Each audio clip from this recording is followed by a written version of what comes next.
Empire. The enemy cowers behind these walls. For the Empire! We fight for victory, for our homes, for eternal glory. Victory! Glory! Charge now! Take the city!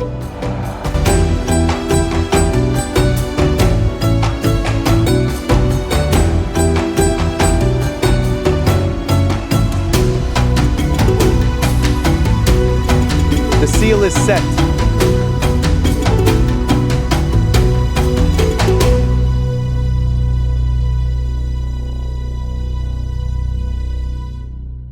An empire before which the world trembled. Without any final battle, it collapsed in silence. What really happened? The year is 1279. A vast power spreads slowly across the map, from the Sea of Japan to Eastern Europe. One empire, the Mongol Empire. The largest contiguous land empire in human history. Nearly 25% of the Earth's land under their control. Their speed was like a storm. Their strikes were ruthless, their fear limitless. But less than a century later, Soldiers, advance! The enemy is upon us! For honor! We will not yield! Forward! Crush them underfoot! We fight as one! To victory! Charge, no retreat!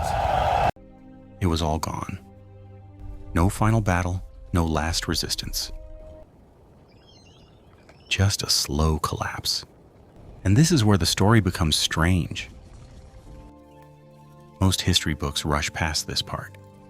But there is a reason hidden deep beneath, one that very few people mention. Today, we're going to face that question. What truly destroyed the greatest empire of the medieval world? Where are you watching from? What time is it right now? Drop a comment. Let's see how far this story travels. And if you enjoy stories like this, don't forget to subscribe. Let's go. Back in time. The year is 1227. War rages in China. Dust storms rise, metal clashes, horses thunder forward. Amid the chaos, Forward, my warriors! For victory! Yes, Commander, charge! None shall stand before us! a message arrives. Genghis Khan is dead. He left behind something unimaginable. An empire stretching from the Pacific to the Caspian Sea. Larger than Rome, greater than the Caliphate. Everything was conquered through speed, through strategy, through fear. One question remained. How do you govern an empire that one man could conquer on horseback, but cannot rule from the saddle? The Mongols were nomads. Their life meant constant movement. Winters in the south, summers in the northern steppes, a yurt, dismantled in an hour. Their entire life built for movement, not for staying. But now, they rule China, a land of complex bureaucracy, Persia, a civilization thousands of years old, cities where people live permanently. Fresh from the hills, best quality. Water here, fresh and cool. They farm the same land, live their lives in one place. Stability, what they call civilization. This is where the conflict begins. A moving people ruling a stationary world. This isn't just a difference. It was an impossible equation. This equation will begin to break from within, silently. And when it does, it will drag the entire empire down with it. In the next part, the struggle for power begins. And for the first time, the Mongol Empire will shake. To the very beginning of time.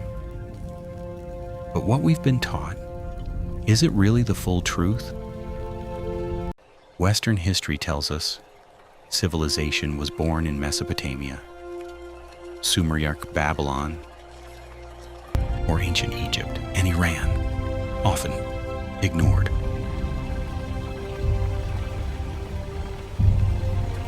But right here lies a massive mistake. This land is not just part of history. It is one of its origins. 50,000 years ago, Neanderthals lived here. 36,000 years ago, modern humans replaced them. But the real transformation came much later. If the camera slowly zooms in, you'll see cities hidden beneath the desert, 6,000 to 7,000 years old. The Giraffe culture, a lost urban civilization. Ceramic vessels, ziggurats, urban planning. Everything points to one truth. There was advanced life here, and it existed alongside Mesopotamia and China. Then came the first great power, Elam. A state, a force, a declaration. Soldiers of the Empire, the enemy cowers behind these walls. For the Empire! We fight for victory, for our homes, for eternal glory. Victory! Glory! Charge now! Take the city! Their capital, Susa. Elam was so powerful that they were imposing their will on the Sumerians. But what happened next changed history. Naram-Sin invaded Elam. War broke out. But the ending was strange.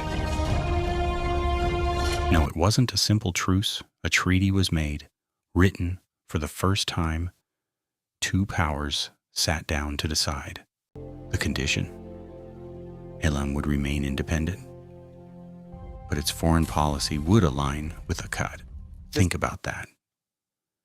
This was the first international treaty in history, which means the birth of diplomacy happened on this land.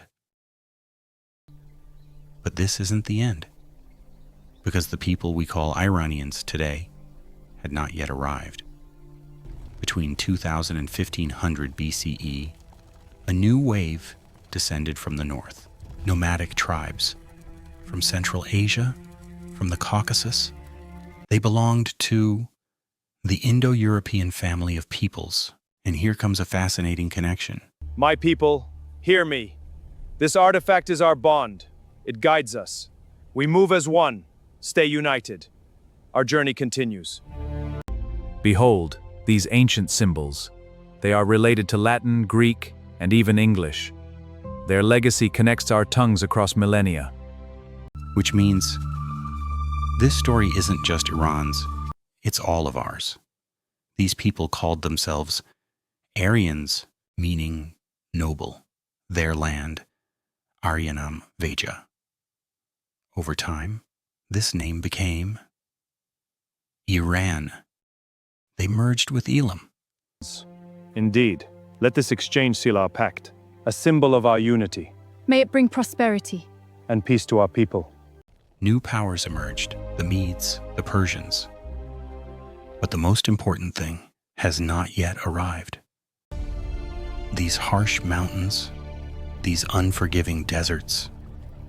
Here was born Iran's greatest weapon. No, not chariots. No, not bows. It was an idea, a belief, a force that transforms people from within. Warriors of the desert, the time has come to claim our destiny. For honor and glory! Our enemies will tremble. Advance!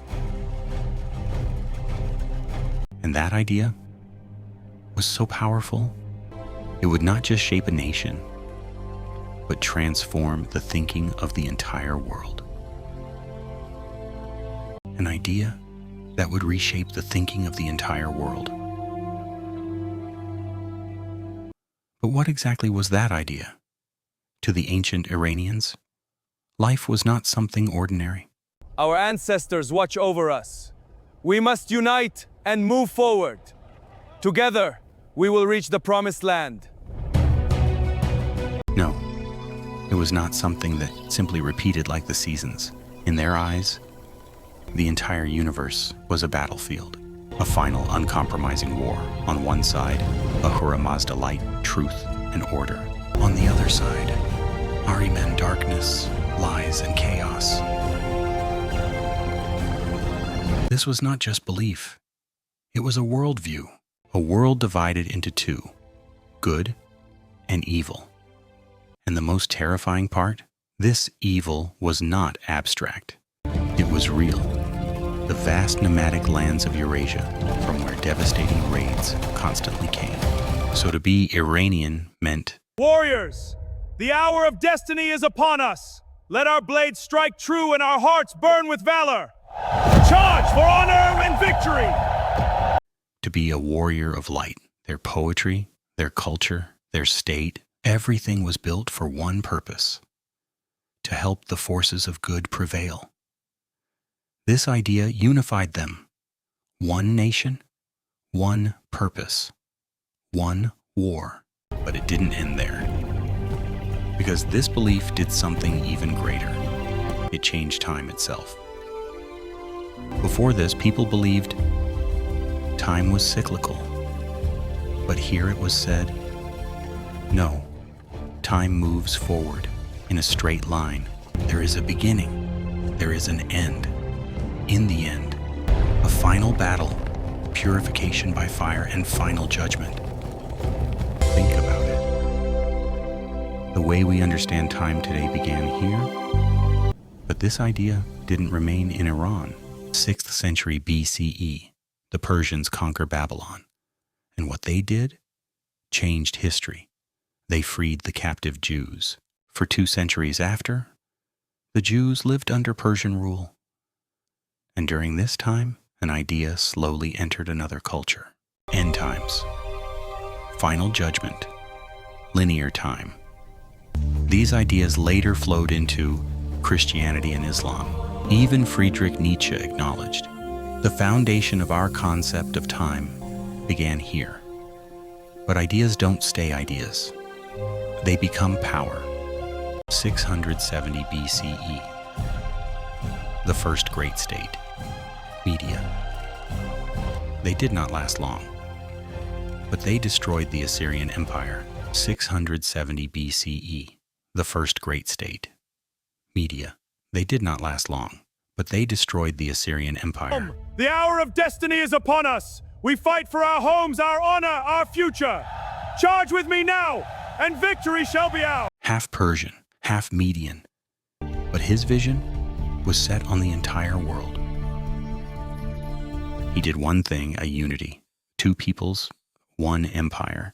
Thus was born the Achaemenid Empire, the first superpower in history. But Cyrus was different. He did not destroy, he respected. Lydia, Greek cities, Babylon, he conquered them. But he did not destroy temples, did not enslave people. He built a different kind of empire. People of this sacred city, hear my call. We are with you! Our enemies gather, but we will not yield. Unite under this banner, and victory shall be ours. But he did not destroy temples. He did not enslave people. He built a different kind of empire. Then came Darius the First. And then everything expanded even further. From Egypt to the Indus. One rule. 50 million people. Half the world's population at the time. But it wasn't just size. It was systems. 20 provinces. A unified tax system. Gold coins. Derricks. But history has a rule. The bigger it grows, the more fragile it becomes. And right then, on the horizon, a new storm appears. A new storm appears on the horizon. And that storm began from within. History has a brutal rule. Weakness is never forgiven. My brothers, the time has come. We stand united in this sacred hall. Our resolve will shape the future. Let us march. In an attempt to protect the empire, Cyrus the Great marched north. Soldiers of the realm, forward to victory! For honor and glory! His goal, to stop the nomadic darkness. But there, he was lost. Forever. The battle was brutal. The Persian army almost completely annihilated.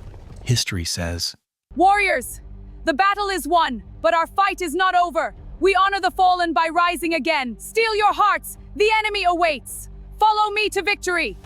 For the death of her son. Tomyris took revenge. For the death of her son, she cut off Cyrus's head and threw it into a sack filled with blood. You thirsted for blood, now drink your fill. An empire trembles, but it doesn't fall. This is not just a story of war, it is a story of strategy. We all know the 300 Spartans, Greek bravery, the Persian defeat. But the truth? That's not the full story. Yes, the Greeks survived.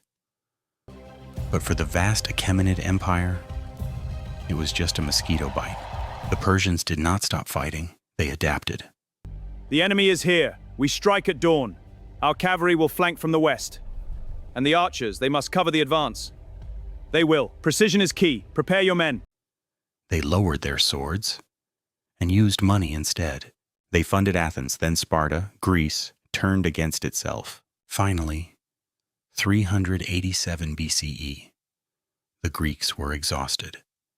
They collapse and are forced to accept the terms of Artaxerxes II. What could not be taken by war was bought. Without firing a single arrow, Persia. Generals, the hour of conquest is at hand. This decree seals our destiny. We are ready, my lord.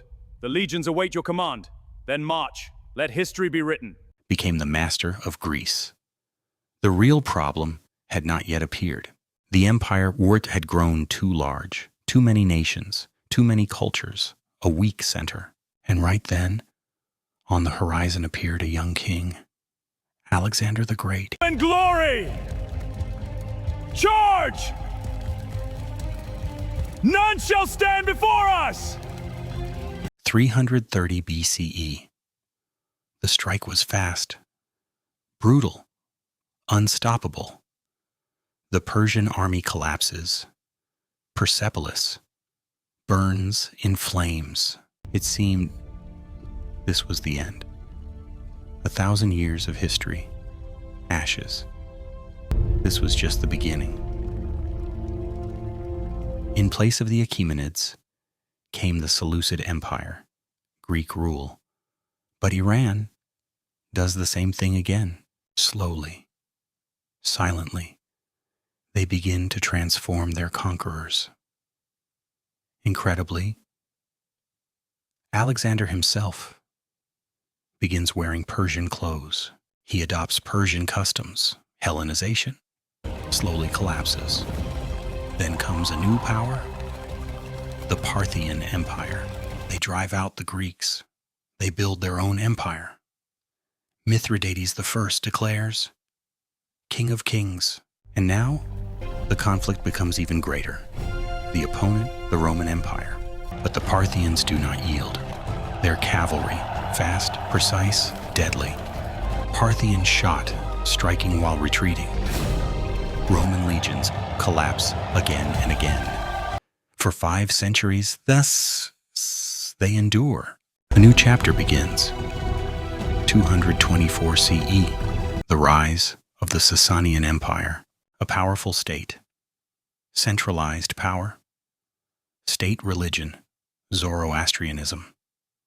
Society, clearly divided. Priests, warriors, bureaucrats, common people. Everything controlled, organized, powerful, and begins a long war. Rome, then Byzantium, 400 years, blood, conflict, exhaustion. Eventually, Iran weakens, 7th century, a tired giant. And right then, another storm arrives. The Arab Caliphate, 651. The capital falls. The last Shah, killed. Iran falls completely under control. A new era begins. The Umayyad Caliphate, a new religion, A new language. Now the question is, will Iran truly change this time?